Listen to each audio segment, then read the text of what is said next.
আসসালামু আলাইকুম। এসএসসি 2026-এর পরীক্ষার্থী বন্ধুরা, কেমন আছো সবাই? পরীক্ষার সময় যত ঘনিয়ে আসছে তোমাদের দুশ্চিন্তাও নিশ্চয়ই ততই বাড়ছে। ইংরেজি আর গণিত নিয়ে তো অনেক পরিকল্পনা হলো, কিন্তু বিজ্ঞানের সেই রহস্যময় আর রোমাঞ্চকর বিষয় জীববিজ্ঞান নিয়ে তোমাদের প্রস্তুতি কেমন? অনেকেই ভাবো জীববিজ্ঞান মানে শুধু মুখস্থ আর পাতার পর পাতা চিত্র আঁকা। আবার কারো কাছে কোষ বিভাজন কিংবা জেনেটিক্সের সেই জটিল সূত্রগুলো মনে রাখাটা যেন এক বিশাল যুদ্ধ।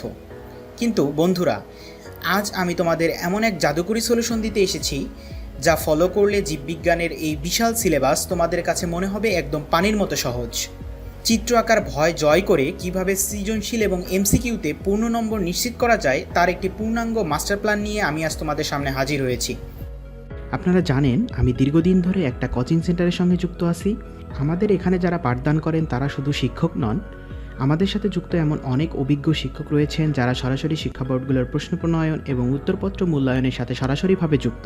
অর্থাৎ বোর্ডের প্রশ্ন কাঠামো কেমন হয় এবং কোন টপিকগুলো পরীক্ষায় আসার সম্ভাবনা সবচেয়ে বেশি, সেই বিষয়ে তাদের রয়েছে দীর্ঘ বছরের অভিজ্ঞতা ও গভীর জ্ঞান।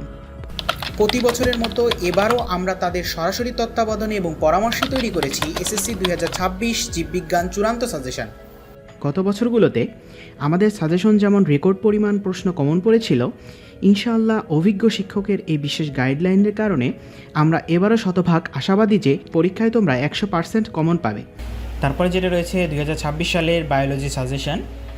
এখানে গুরুত্বপূর্ণ টপিকসমূহের মধ্যে রয়েছে কিছু অধ্যায় রয়েছে, সেগুলোর মধ্যে হচ্ছে অধ্যায় 2 জীবকোষ ও টিস্যু। এখান থেকে চিত্রসহ সৃজনশীল আসার সম্ভাবনা প্রায় 99%।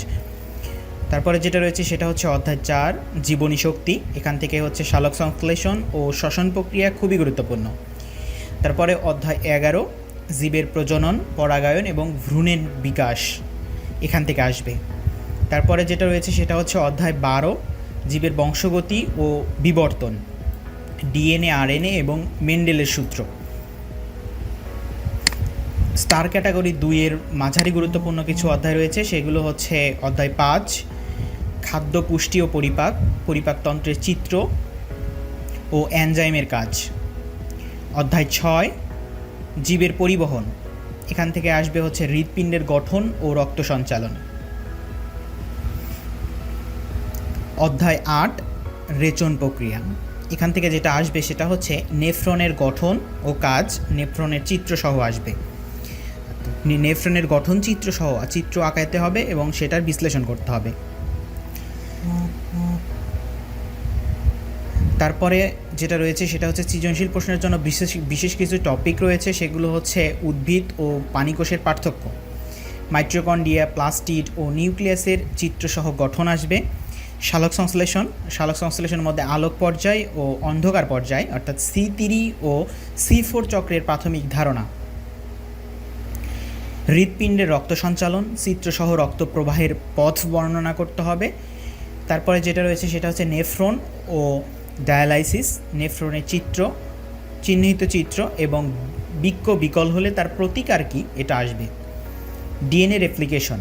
তারপরে যেটা রয়েছে সেটা হচ্ছে ডিএনএ রেপ্লিকেশনস, ডিএনএ ডাবল হেলিক্স মডেলের গুরুত্ব অর্থাৎ ডিএনএ ডাবল হেলিক্স মডেলের চিত্রসহ আসতে পারে। তারপরে যেটা আছে সেটা হচ্ছে 6 পুষ্পমঞ্জরি ও নিষেক। একটি আদর্শ ফুলের বিভিন্ন স্তবক ও নিষেকের পরিবর্তন,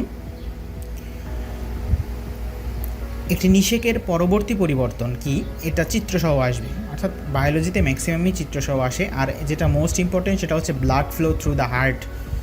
এই যে এইটা ডায়াগ্রাম আঁকাইতে হবে, এটা হচ্ছে এই যে চিহ্নসহ, যে রক্ত প্রবাহ কোন দিকে থেকে কোন দিকে যাচ্ছে, এটা চিহ্নসহ আঁকাইতে হবে। তারপরে যেটা রয়েছে সেটা হচ্ছে গুরুত্বপূর্ণ চিত্রসমূহ। এটা হচ্ছে উদ্ভিদ কোষ এবং পানি কোষের চিত্র, মাইটোকন্ড্রিয়া এবং ক্লোরোপ্লাস্টের চিত্র, হৃৎপিণ্ডের লম্বচ্ছেদ, নেফ্রনের গঠন এবং একটি আদর্শ ফুলের লম্বচ্ছেদ, নতুন মানবন্টন ও টিপস। সৃজনশীল 50 নম্বর, 5টি প্রশ্নের উত্তর দিতে হবে। চিত্র আঁকার জন্য পেন্সিল ব্যবহার করবে এবং পয়েন্ট আকারে উত্তর লিখবে এবং সংক্ষিপ্ত প্রশ্নের ছোটো ছোটো সংজ্ঞা ও পার্থক্যগুলো ভালো করে পড়বে, যেমন অভিস্রবণ কী, ধমনীয় শিরার পার্থক্য কী এবং এমসিকিউ 30 নম্বর। মূল বইয়ের প্রতিটি লাইন গুরুত্ব দিয়ে পড়বে, বিশেষ করে বিজ্ঞানীদের নাম, সাল এবং বিভিন্ন উদাহরণ।